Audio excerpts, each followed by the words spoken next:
Buenas tardes, compañeros.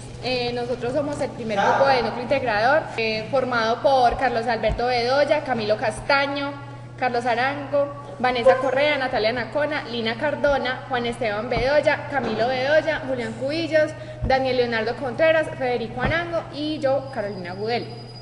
En esta ocasión les vamos a hablar sobre la EPOC, la enfermedad pulmonar obstructiva crónica, que se caracteriza por ser una enfermedad que va a presentar, pues como su palabra lo dice, una obstrucción crónica al flujo aéreo, por lo general progresiva y parcialmente reversible, asociada a una reacción inflamatoria pulmonar persistente, principalmente frente al humo del tabaco y leña, que se puede pues estar acompañada o no de síntomas como tos, disnea, expectoración, pueden haber exacerbaciones, efectos extrapulmonares y enfermedades concomitantes. Recordemos que para el diagnóstico de esta enfermedad es imprescindible realizar una espirometría que permita confirmar pues, la presencia de esta obstrucción que ya mencionamos, de flujo aéreo, que se mide al establecer pues, la relación del volumen expiratorio forzado en el primer segundo y la capacidad vital forzada. Pues más adelante vamos a hablar sobre esto. Vamos a entrar a hablar sobre la epidemiología. Decimos que la EPOC es una causa mayor de morbilidad y mortalidad con importante impacto socioeconómico y constituye un problema de salud pública de primer orden a nivel mundial. Es la cuarta causa de mortalidad en el mundo y se estima que para el 2020 sea la tercera. Es la única enfermedad crónica cuya mortalidad mantiene un incremento sostenido.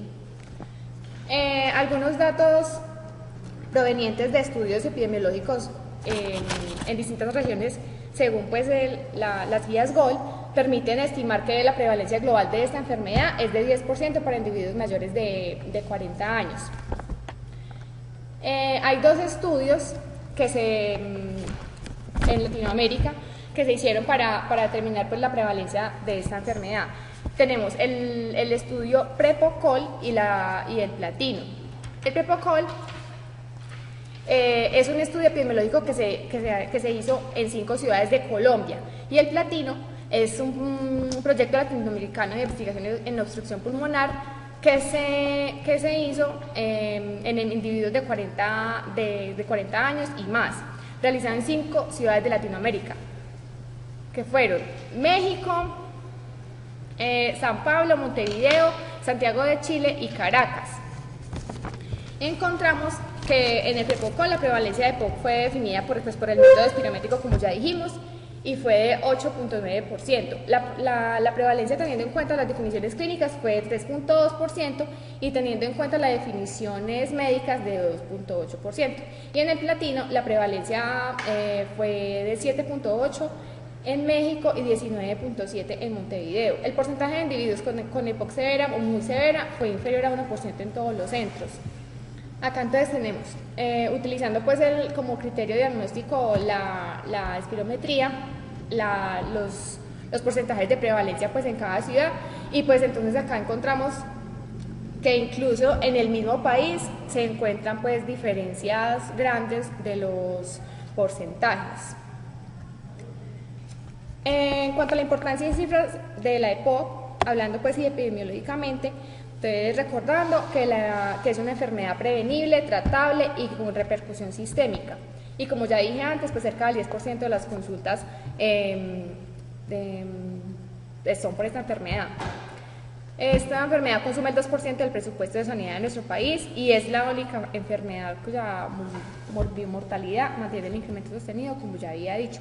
Acá entonces comparando las prevalencias pues, de los dos estudios, y para decir que el subdiagnóstico y el diagnóstico errado constituyen un problema central de la EPOC en el estudio Platino, ya que el 89% de los individuos diagnosticados como EPOC no tenían diagnóstico previo a la enfermedad, o sea, no tenían subdiagnóstico, y el 74% de los individuos que manifestaban tener la EPOC no tenían alimentación al flujo aéreo, o sea que este diagnóstico estaba errado, lo que sugiere que la principal causa de diagnóstico erróneo es la subutilización de la espirometría como herramienta diagnóstica. Solo 20% de los individuos encuestados en este estudio, en el Platino, habían realizado espirometría alguna vez en su vida.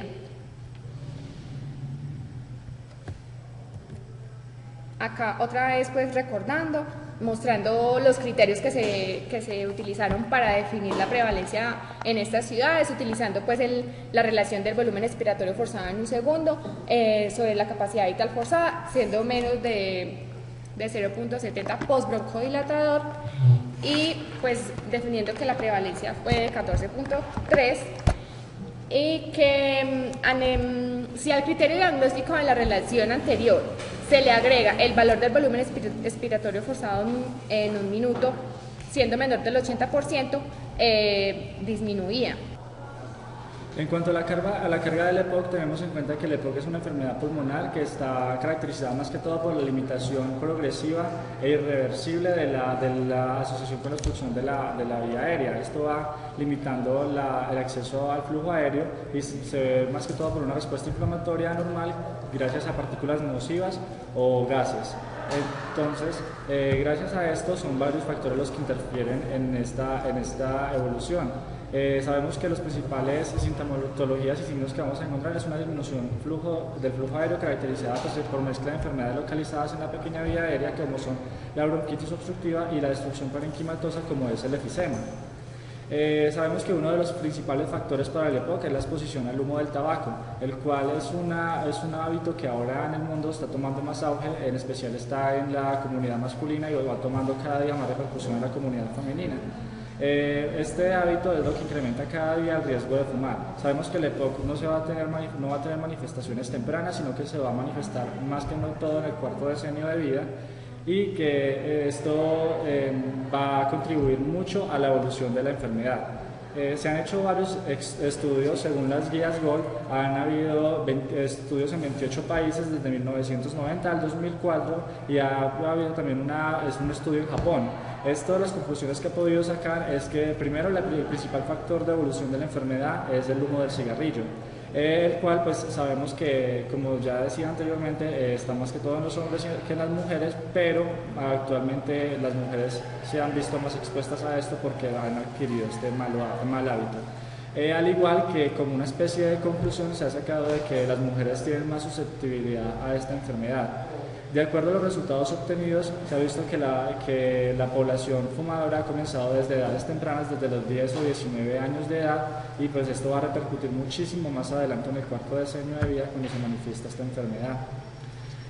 Se han hecho a nivel de Latinoamérica estudios como el estudio platino, que se ha hecho en países como Brasil, Chile, México, Uruguay, Venezuela, donde han encontrado que hay grandes prevalencia de esta enfermedad, como ya lo hemos dicho anteriormente. Al igual que ha habido otro estudio que es el Prevocol, donde muestra la comparación entre 5 ciudades de Colombia, la incidencia de esto, y pues los estudios han demostrado que se ha sobrediagnosticado esta enfermedad o ha habido poca evidencia en este diagnóstico, ya que no se han implementado ayudas diagnósticas como lo es la espirometría o tener en cuenta los síntomas y signos principales de esta enfermedad. Hay que tener en cuenta que son 3 síntomas cardinales del EPOC, lo que son la disnea, la tos y la expectoración. Sabemos que la morbilidad incrementa pues con la edad y que es afectado por estrés, por varias condiciones. También puede ser aquí un gran factor tener diabetes y alguna enfermedad metabólica. Y sabemos que es la cuarta causa de mortalidad en el mundo actualmente, y para el 2020 se pronostica de que sea la tercera causa. Económicamente se lleva en Europa los costos de salud más o menos el 6% es por EPOC. Bueno, entonces seguimos con factores de riesgos. Entre los factores de riesgos es muy importante identificar los factores de riesgo. Es un paso importante hacia el desarrollo de la estrategia para la prevención y tratamiento de cualquier enfermedad. Entonces, como factores de riesgo tenemos los genes, la exposición a partículas, el estrés oxidativo, el crecimiento del pulmón y su desarrollo, el género, el estatus socioeconómico, el asma, las infecciones respiratorias, la nutrición y las comorbilidades.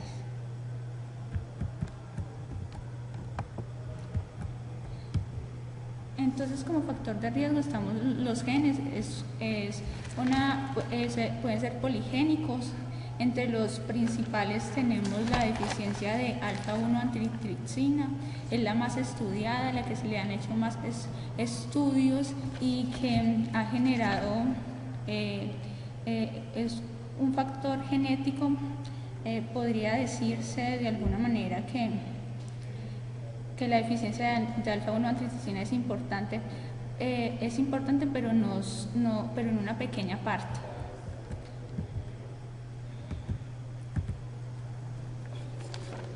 Entonces seguimos con la exposición a inhalados. Entonces en la exposición a inhalados tenemos que, debido a que los individuos pueden estar expuestos a varios tipos diferentes de partículas inhaladas durante toda su vida, es útil pensar en determinar la carga total de las partículas.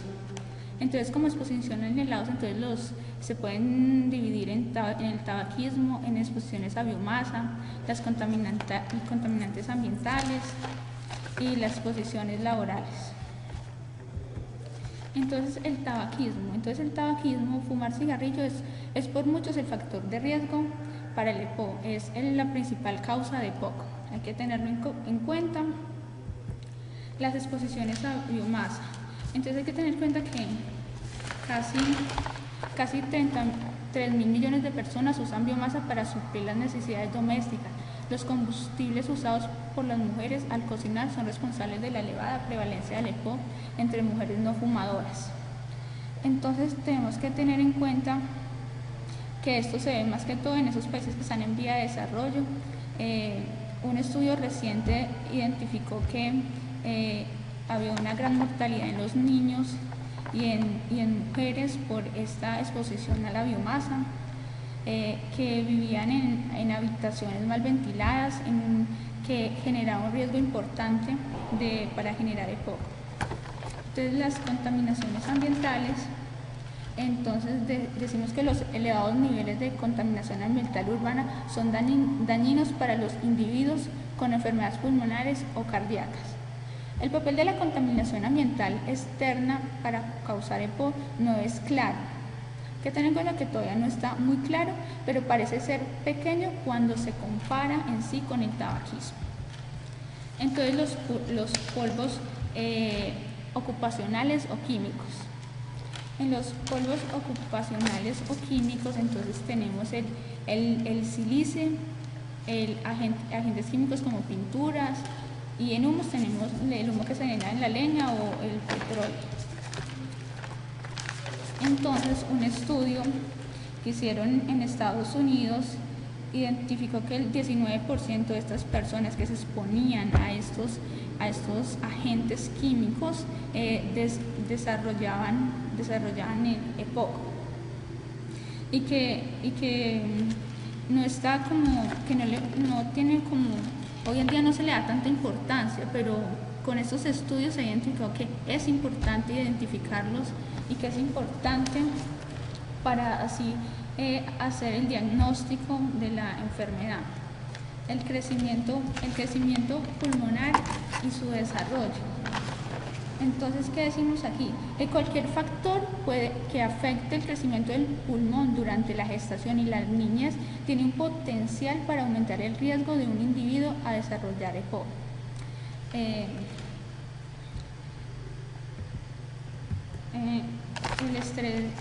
El estrés oxidativo. Entonces, un desequilibrio entre esas oxidantes y antioxidantes nos va a dañar ese parénquima pulmonar. Las células pulmonares, hay que tener en cuenta que las células pulmonares están protegidas contra estos óxidos mediante sistemas enzimáticos y no enzimáticos bien desarrollados. Cuando hay ese desequilibrio, se genera un estrés que produce efectos dañinos directos en los pulmones. El género. Bueno, el género, entonces, los estudios en países desarrollados mostraron que la prevalencia de las enfermedades es ahora casi igual. Antes había más prevalencia en hombres, pero hoy en día esto es casi igual. La prevalencia del EPOC en mujeres y en hombres es igual. Bueno, entonces infecciones en las vías respiratorias es como factor de riesgo. Entonces hay que tener en cuenta que esas infecciones virales y bacteriales pueden contribuir a la patogénesis y progresión del EPOC. Hay que tener en cuenta que también que estas infecciones son la principal causa de exacerbaciones en el EPOC. En el punto de factor de riesgo socioeconómico, entonces hay evidencia de que el riesgo de desarrollar SPOT está inversamente relacionado con el estatus socioeconómico.